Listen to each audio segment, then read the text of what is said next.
আগলি বাঁহত বগলীৰ বাঁহ। ল'ৰাহঁতে চোৱা বৰ হাকুটিৰে লৰাইছে আমৰ ডাল।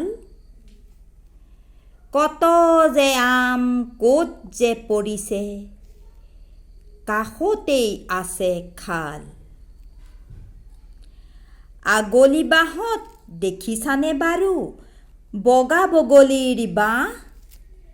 ল'ৰাহঁতৰ এদিন পৰিল চকুত কৰোঁতে আহ যাহ। খুৰাই ক'লে, নাভাঙিবা দেই নিৰীহ চৰাইৰ বাঁহ। অতি যতনেৰে বাঁহটি সাজিছে, গোটাই শুকান ঘাঁহ। বৰষুণ পৰি হৈছে পিছল কাষৰ আলি বাট, খুৰাৰ দেহাও থৰক বৰক বাত বিষ আছে গাত। খগেনে খুৰাৰ হাতত ধৰি ক'লে আগবঢ়াই দি, বিষুৱা দেহাৰে হাতলৈ বাৰু নগ'লেনো হয় কি?